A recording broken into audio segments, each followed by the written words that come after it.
এলেম শিখা, ইসলাম সম্পর্কে জানা ফরজ, তারপরে আমলের পালা। যেমন আগে নামাজ শিখবেন, তারপরে নামাজ পড়বেন।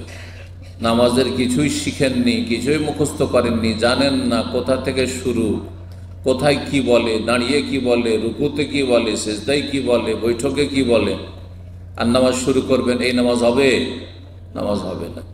ঠিক তেমনি ইসলামের বিধিবিধান সার্বিক জীবনে পালন করতে হবে। সুতরাং সে সম্পর্কে আগে জানতে হবে, প্রতিটি বিষয় সম্পর্কে। রোজা রাখা যে শুরু করেছেন, তার আগে রোজার বিধিবিধান জানা ফরজ। যে রোজা কি জিনিস, কখন থেকে কখন রোজা রাখতে হয়, রোজা অবস্থায় বাধা নিষেধগুলি কি রয়েছে, কিসে রোজা ভঙ্গ হয়ে যায়, আবার কি কি কারণ যেগুলো মানুষ অনেকে মনে করে হয়তো রোজা ভঙ্গ হয় কিন্তু হয় না। হ্যাঁ, আমি মিসওয়াক করলে রোজা নষ্ট হবে নাকি, ব্রাশ করলে নষ্ট হবে নাকি, জানতে হবে না? হজ উমরা করতে যাচ্ছেন, আগে জানতে হবে। দেখা দেখি চলে যাচ্ছেন, এগুলো হজ উমরা নয় আসলে। এগুলো দেখা দেখি পয়সা আছে, সৌদি আরব এসছেন, উমরা চলে যাচ্ছেন, এখন নামাজই ঠিক নেই আর উমরা করছেন, কিন্তু উমরার কিছুই জানেন না। যদি জিজ্ঞাসা করা হয় উমরা যাচ্ছেন কি করবেন, যে সাথী সঙ্গী আছে, যা করবে তাই করবে, যা করবে তাই করবে। অধিকাংশ লোকের উমরা এইরকম। জি, তো এইভাবে উমরা করে তো আর গোনা খাতা মাফ হবে না, আর আসলে আল্লাহর ইবাদত হলো না। আসলে ইবাদত করতে হলে নলেজ ভিত্তিক হইতে হবে। ইলম আগে জানা ফরজ, তারপরে মানা ফরজ। জানবেন আগে, তারপরে মানবেন আগে।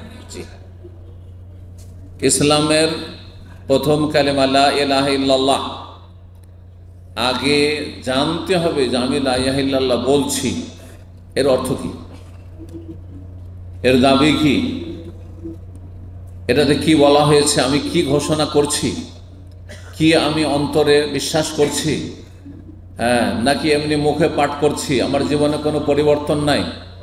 এইরকম লা ইলাহা ইল্লাল্লাহ দিয়ে তো জান্নাত খুলবে না। জান্নাতের চাবি সেই লা ইলাহা ইল্লাল্লাহ, যেই লা ইলাহা ইল্লাল্লাহ আপনার জীবনে কোনো পরিবর্তন নিয়ে এসছে। আপনার জীবনে আর একটা হিন্দুর জীবনে, একটা ইহুদি খ্রিস্টানদের জীবনে পার্থক্য যদি না থাকে, শুধু পার্থক্য এতটুকু যে আপনি লা ইলাহা ইল্লাল্লাহ পড়েন আরও পড়েন না, এতে কোনো যায় আসে না, এতে কিছু হবে না। অন্তর থেকে পরিবর্তন হইতে হবে, কথায় পরিবর্তন হইতে হবে, কাজে পরিবর্তন হইতে হবে, আমলে নিয়ে আসতে হবে। আল্লাহ যেন বোঝার তৌফিক দান করেন। এক এক করে দেখতে দেখতে খুব দ্রুত গতিতে 16 রমজান শেষ হতে যাচ্ছে। যা করলাম আল্লাহ যেন কবুল করেন।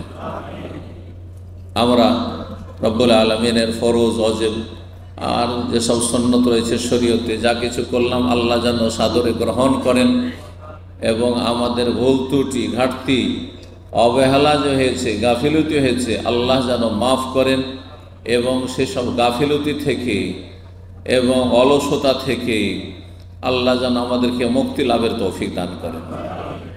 যত সময় গড়ে যাচ্ছে তত বেশি আমাদেরকে সক্রিয় হইতে হবে, কারণ যত সময় গড়ে যাচ্ছে, যেই সময়টা চলে যাচ্ছে আর কোনো দিন আপনার আমার লাইফে ফিরে আসবে না, কোনো দিন ফিরে আসবে। এটি হচ্ছে দুনিয়া।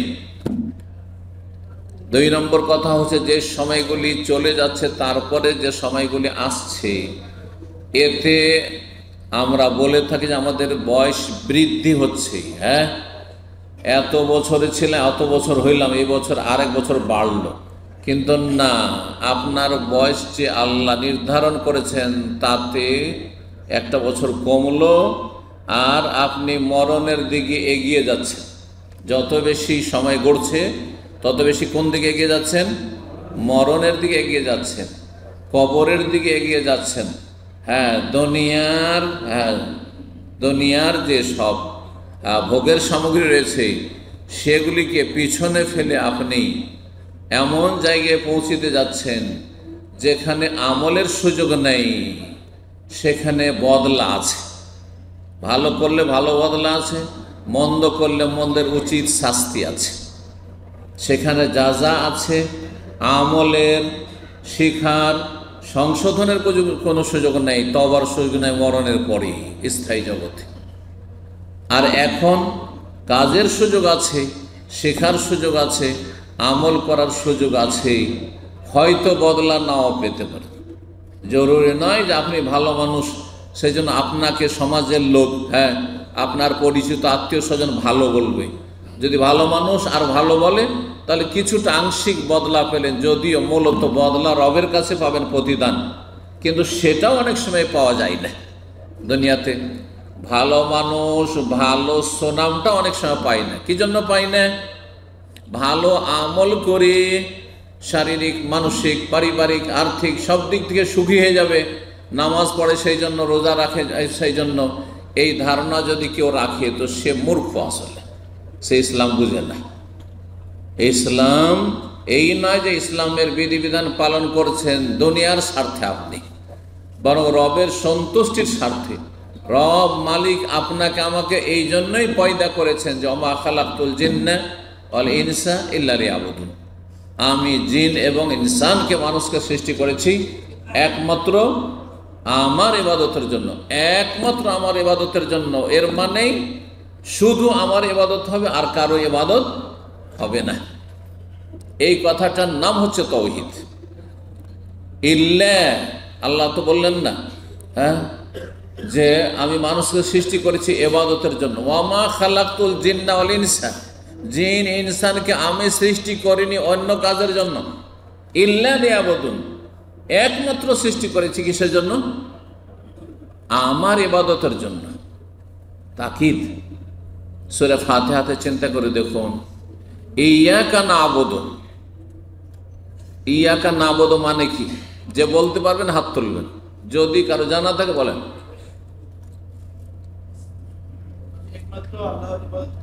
ইয়াকা, এক একটা ইয়াকা মানে না'বুদু মানে ইবাদত করছি, না'বুদু মানে ইবাদত করছি। আর ইয়াকা মানে কি?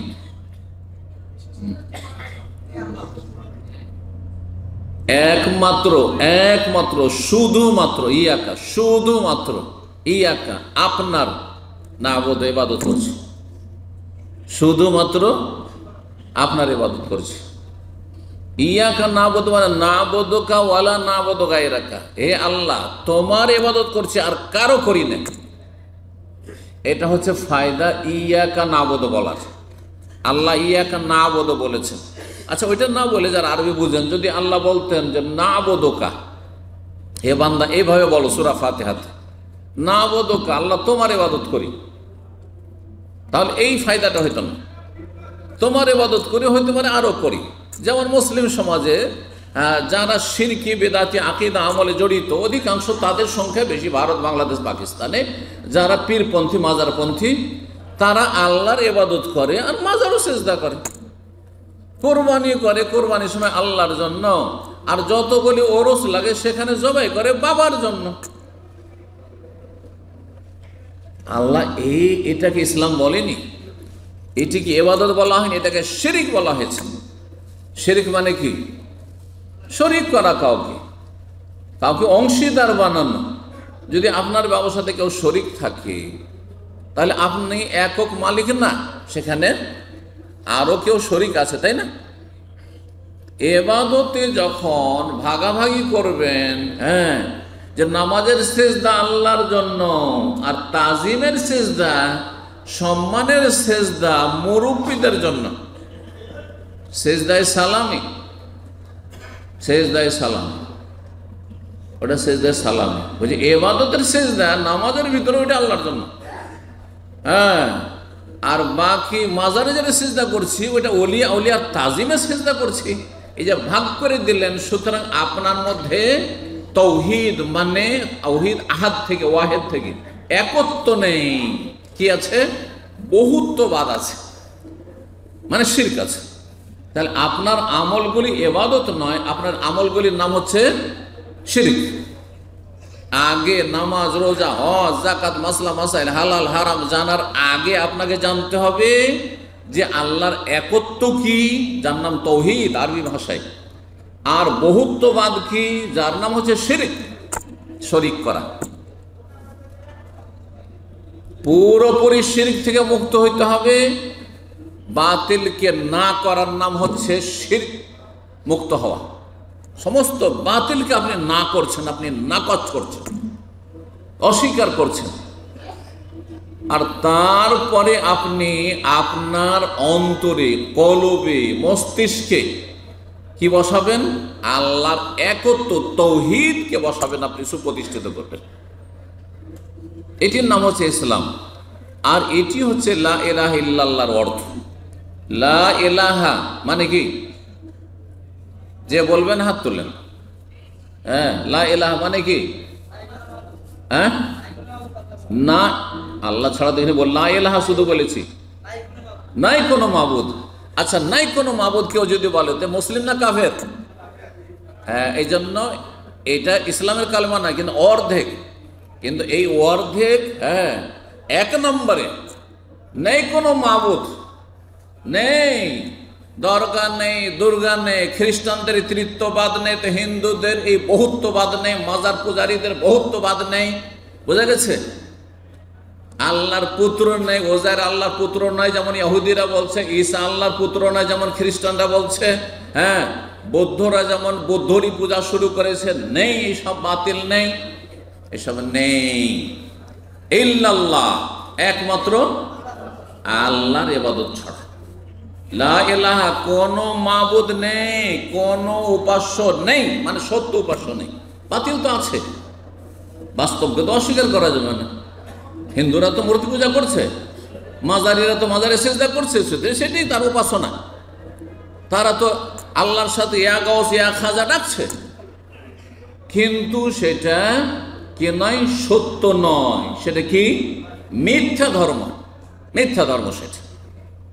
লা ইলাহা মানে সত্য মাবুদ নেই, ইল্লাল্লাহ, একমাত্র আল্লাহ ছাড়া, একমাত্র আল্লাহ ছাড়া। আল্লাহ হচ্ছেন সত্য মাবুদ, আর বাকি সমস্ত কিছু যার ইবাদত হচ্ছে সেগুলি হচ্ছে বাতিল। কোরআনে দুটো আয়াত রয়েছে, সূরা হজে রয়েছে আর সূরা লোকমানে রয়েছে।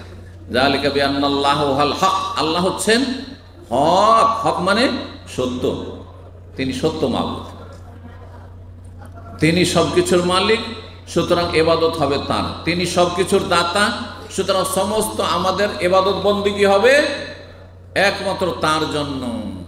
ওয়া আন্না মা ইয়াদুনা মিন দুনিহিল বাতিল, আর আল্লাহকে বাদ দিয়ে যে যাকে ডাকছে, আল্লাহ বলছে যে যাকে ডাকছে, কেউ হরে নামে হরে কৃষ্ণ করছে, হ্যাঁ, আর কেউ ইয়া গাউস করছে, জিলানিকে ডাকছে, কেউ ইয়া খাজা বলছে, কেউ শাহজালালকে ডাকছে, কেউ আটরসিকে ডাকছে, কেউ রেফাইকে ডাকছে, কেউ বোস্তামিকে ডাকছে, হ্যাঁ, কেউ হেল্লাজকে ডাকছে।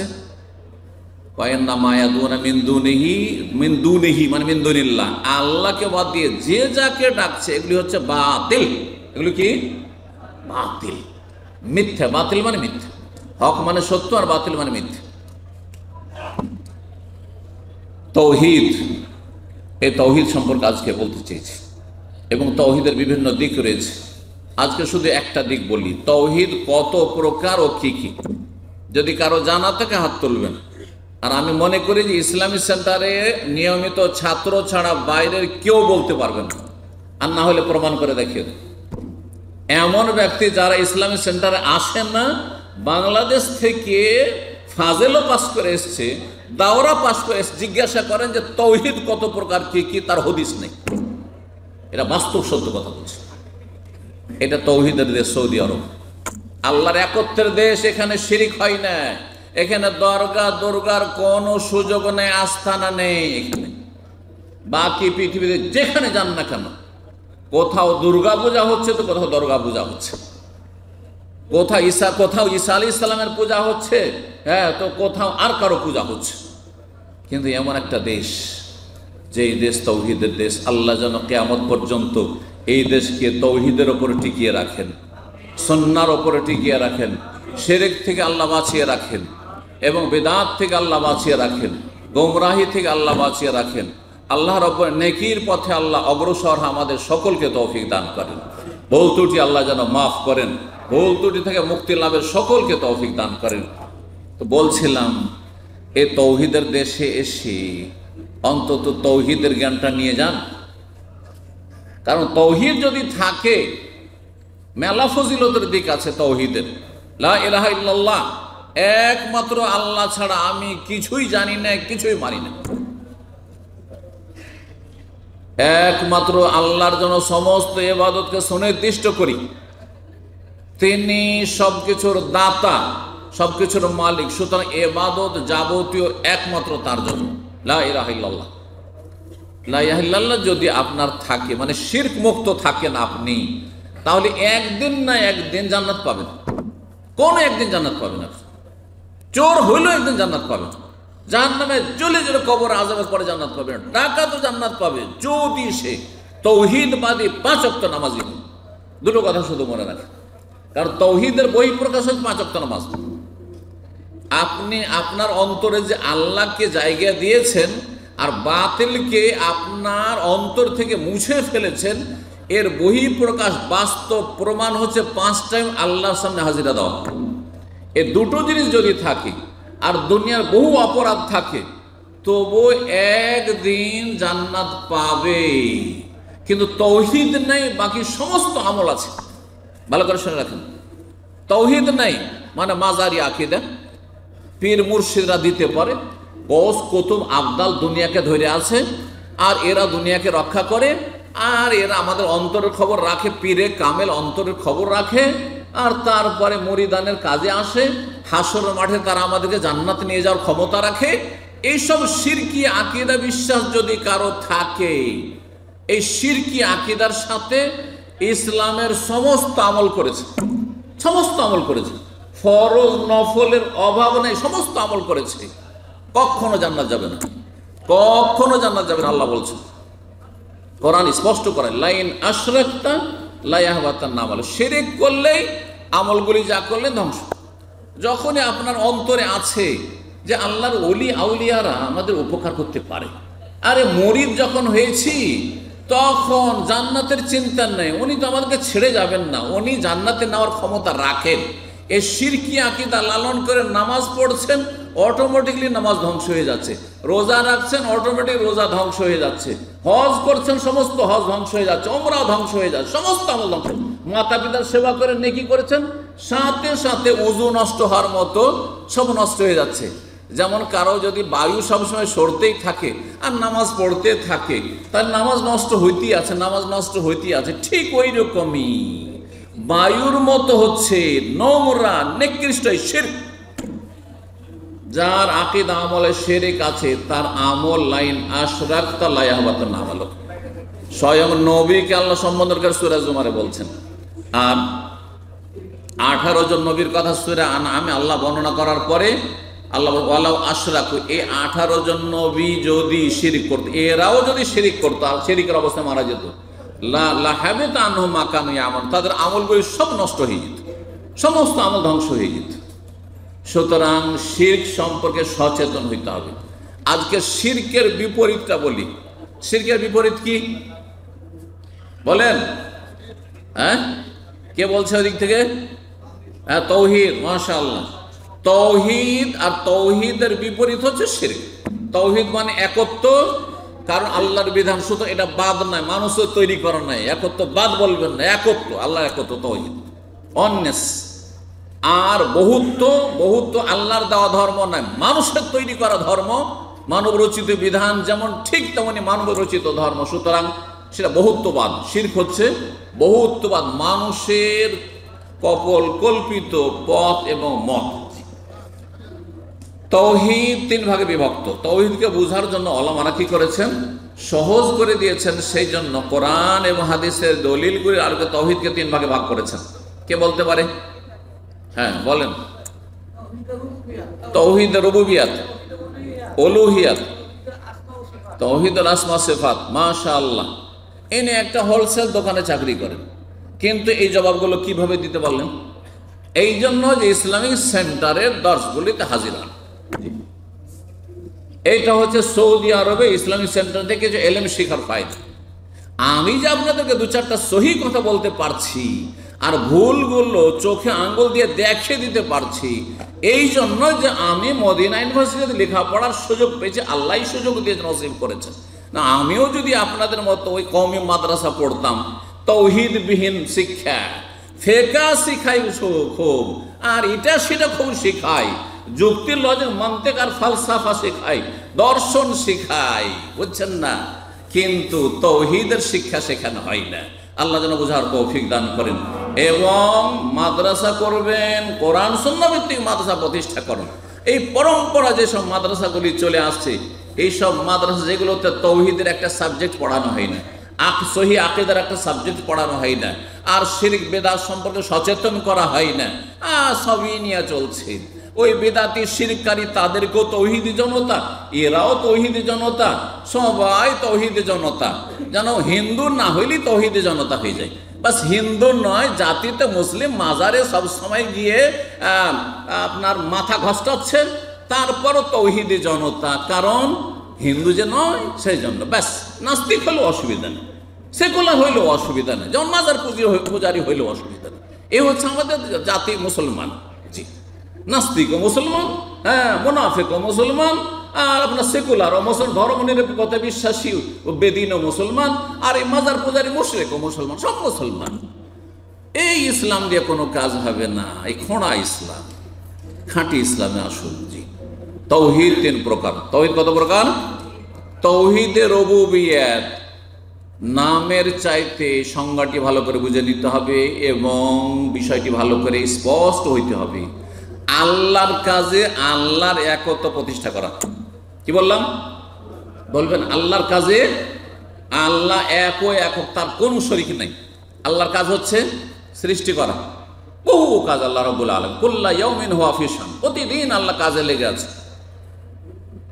সূরা রহমানে আল্লাহ বলছে আল্লাহর কাজ হচ্ছে হায়াত দেওয়া, হ্যাঁ, মরণ দেওয়া, হ্যাঁ, সুখী করা, দুঃখী করা, হ্যাঁ, অসুস্থ করা, হ্যাঁ, রোগ ভালো করা। ওয়াইদা মারিজতু ফাহুয়া ইয়াশফিন, ইব্রাহিম আলাইহিস সালাম বলছেন রোগও তিনি দেন এবং শেফাও তিনি দেন। আল্লাহ রাব্বুল আলামিন, আল্লাহ শেফা না দিলে কোনো শক্তি কোনো নেই, কোনো ওষুধ নেই, কোনো ডাক্তার নেই। এগুলো ওসিলা, মাধ্যম, হইতে পারে না হইতে পারে, আল্লাহর ইচ্ছা মোতাবেক। এরকম আল্লাহর বহু কাজ রয়েছে। উত্থান পতন, কাউকে ওপরে উঠানো, কাউকে নামানো, কাউকে দেশ থেকে তাড়িয়ে দেওয়া, আর কাউকে শক্তিশালী করা কার কাজ? আল্লাহর কাজ। জি হ্যাঁ, ইজ্জত দেওয়া, হ্যাঁ, লাঞ্ছিত করা, সম্মান দেওয়া, আল্লাহর কাজ সব। জি, সুখ দুঃখ, হাসানো কার কাজ? হুয়া আযহাকা ওয়া আবকা, সূরা আল্লাহ বলছেন তিনি হাসান, তিনি কাঁদান। হঠাৎ করে হাসছেন, আর হঠাৎ করে একটা টেলিফোন আসলো, উঠিয়ে নিয়ে কাঁদতে শুরু করলেন। কে এটা করেন? আল্লাহ। হ্যাঁ, ধনী করেন কে?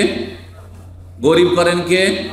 কেউ যদি বলে মাজারে গিয়ে চাদর চড়িয়ে আসলে, হ্যাঁ, কি হয়ে যাবে? মনের আশা পূরণ হয়ে যাবে, অভাব দূর হয়ে যাবে, রোগ ভালো হয়ে যাবে। মাজারে গিয়ে বাবার কাছে আরজি পেশ করে আসলে ছেলে হয়ে যাবে, হ্যাঁ, সন্তান মেয়ে হয়ে যাবে, তো অমুক হয়ে যাবে, তমুক হয়ে যাবে। তাহলে এটা কি শিরক না? আল্লাহর কাজ আল্লাহর জন্য খাস রাখেন, আল্লাহর কাজে কাউকে শরীক করবেন, সামান্য কোনো শরীক নেই। আরে নবীও যদি শরীক থাকতেন তো নবীর ছেলেগুলো মরতো না। নবীও যদি আল্লাহর কাজে শরীক থাকতেন তো নবীর ছেলেগুলো বাল্য জীবনে মরে যেত না। কেউ চায় আমার ক্ষমতা আছে, আমার ছেলে মেয়েদেরকে রাখতে পারবো সুখে, আর আমি মরতে দেবে? কেউ দেবে না।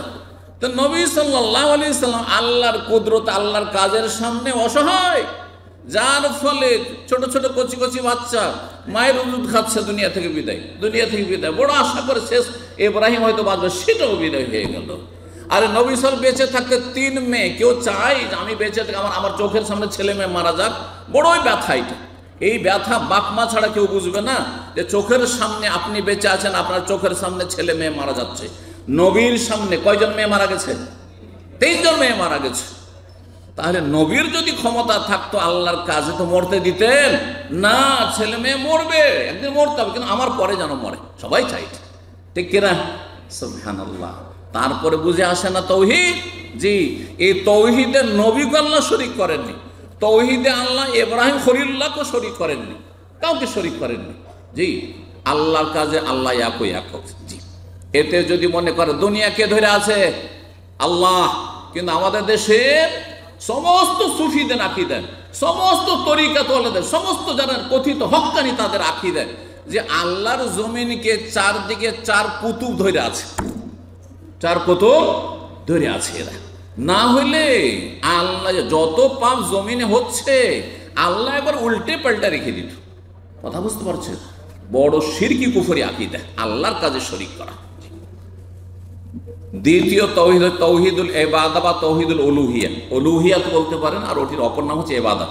ইবাদতের ক্ষেত্রে তৌহিদ মানে বান্দার কাজে আল্লাহর একত্ব প্রতিষ্ঠা করা। বান্দার কাজে আল্লাহর একত্ব প্রতিষ্ঠা করা। বান্দার কাজ কি? বান্দার কাছে দোয়া করা। তো দোয়া কার কাছে করবেন? একমাত্র আল্লাহর কাছে। ডাকবেন কাকে? হ্যাঁ, অসাধারণ কাজে। সাধারণ কাজে ডাকতে পারেন, এসো ভাই একটু সাহায্য করো, কিন্তু অসাধারণ কাজে কাকে ডাকবেন? আল্লাহ আমার রোগ ভালো করো। কাউকে বলা যাবে হ্যাঁ যে শেখ আমার রোগটা ভালো করে দেন, হ্যাঁ আমার বালা মুসিবতটা দূর করে দেন, আমার খুশি জীবনে খুশিটা ফিরিয়ে নিয়ে আসেন, আপনি পারা যাবে? শিরক। জি। চোখের আড় থেকে যদি ডাকেন, আল্লাহকে চোখের আড়াল থেকে ডাকছেন, যদি এখান থেকে ডাকেন কেউ আপনার বাবাকে, যে বাবা গো আমি মুসিবতে আছি আমাকে উদ্ধার করো, হ্যাঁ আমাকে চোর ধরেছে আর মারধর করছে, জালেম মারধর করছে, উদ্ধার করে, এখান থেকে ডাকছেন বাবাকে, বাবা বাংলাদেশ বরং পর্দার আড়ালে আছে, এটা চলবে? কারণ পর্দার আড়াল থেকে একমাত্র আল্লাহ শোনেন, আল্লাহ জানেন, কোন শক্তি জানতে পারেন। আল্লাহর কাজ হয়ে গেল রুবুবিয়ত। আর বান্দার যতগুলি কাজ, বান্দার কাজগুলিকে কি বলা হয়? ইবাদত বলা হয়। তাহলে ইবাদতে আল্লাহর একত্ব প্রতিষ্ঠা করা, যাবতীয় ইবাদত। সেজদা আল্লাহর জন্য, দোয়া আল্লাহর জন্য, চাইবেন কার কাছে? একমাত্র আল্লাহর কাছে। আপনি উদ্ধার কামনা করবেন আল্লাহর কাছে, রুজির বরকত চাইবেন আল্লাহর কাছে, ছেলে মেয়ে চাইবেন আল্লাহর কাছে, রোগের আরোগ্য চাইবেন আল্লাহর কাছে, কোন অনিষ্ট বালা মুসিবত রক্ষা চাইবেন কার কাছে? একমাত্র আল্লাহর কাছে। ইবাদত কত প্রকার যখন আসলো যে বান্দার কাজে আল্লাহর একত্ব প্রতিষ্ঠা করা হচ্ছে তৌহিদুল ইবাদা, তাহলে ইবাদত কত প্রকার জানেননি? তৌহিদ 3 প্রকার জানলেন, একটা প্রকার বাকি আছে, পরে বলছি। ইবাদতের প্রসঙ্গ, ইবাদত হচ্ছে কার জন্য? একমাত্র আল্লাহর জন্য। কাজ করবে বান্দা, আর কার জন্য করবে? একমাত্র আল্লাহর জন্য করবে। ইবাদত হচ্ছে 3 প্রকার। ইবাদত অন্তরের ইবাদত, জবানের ইবাদত, আর মাথা থেকে পা পর্যন্ত অঙ্গ প্রত্যঙ্গের ইবাদত। জি, এই 3 রকম ইবাদত। নামাজে 3 রকমের ইবাদত রয়েছে।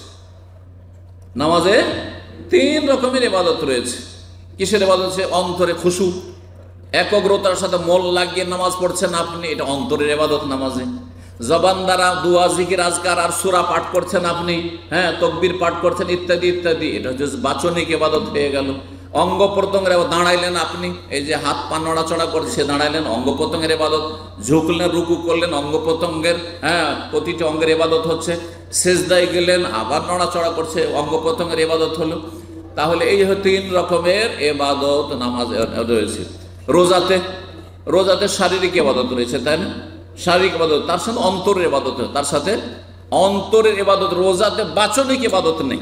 রোজাতে বাচনিক জবান দ্বারা কিছু বলার কিছু নেই। এখানে রয়েছে রোজাতে বিরত থাকা, শরীরকে বিরত রাখা।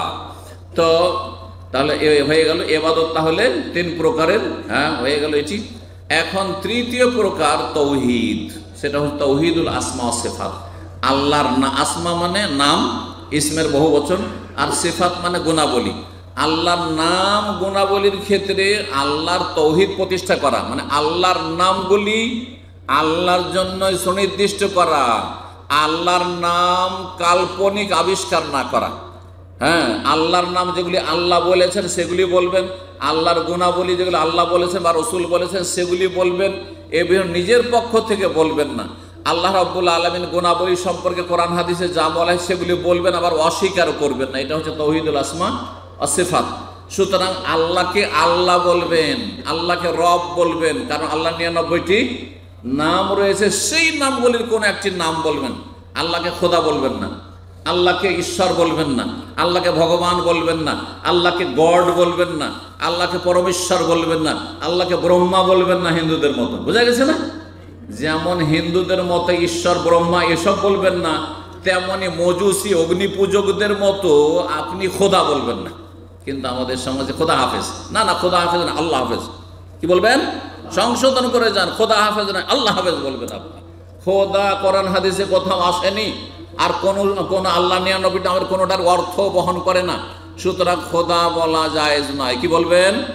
আল্লাহকে আল্লাহ বলবেন, না হয় রহমান বলবেন, খালেক বলেন, আপনি জব্বার বলেন, যে নামগুলি সেই নামগুলি, রাহিম বলেন, যা বলবেন কোরআন হাদিসে যে নামগুলি সেগুলি বলবেন।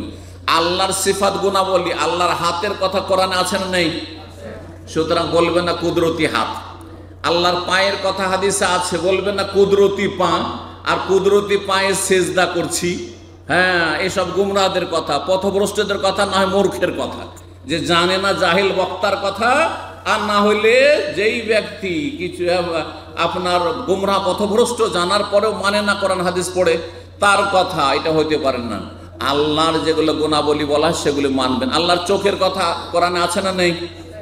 বলে তুসনা আলা আইনি, মুসা আলাইহিস সালামের কাহিনীতে বলছেন চোখের কথা। তা আল্লাহর চোখ আছে, বলবে না রক্ষণাবেক্ষণ, হ্যাঁ, এই কথা বলবে।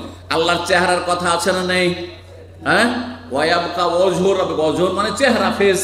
তা আল্লাহর চেহারা আল্লাহর মতো, বলবেন আল্লাহর চেহারা না আল্লাহর সত্তা। এগুলো করবেন না। এরা হচ্ছে পথভ্রষ্ট গুমরাহ। এরাকে আশায়েরা বলা হয়, মাতুরিদিয়া বলা হয়, মুতাজিলা বলা হয়, আরো বিভিন্ন যে বাতিল ফিরকা রয়েছে সেগুলি বলা হয়। কিন্তু আহলে সুন্নাত ওয়াল জামাত আল্লাহর সিফাত, আল্লাহর গুণাবলী ওভাবে বিশ্বাস করে যেভাবে কোরআন হাদিসে বলা হয়েছে। আল্লাহ যেন বুঝার তৌফিক দান করেন, আমলে তৌফিক দান করেন, এবং সঠিক বিশ্বাস রাখার তৌফিক দান করেন, শিরক মুক্ত থাকার তৌফিক দান করেন। ওয়া সাল্লাল্লাহু আলা মুহাম্মদ ওয়া আলা আলিহি ওয়া সাহবিহি আজমাইন।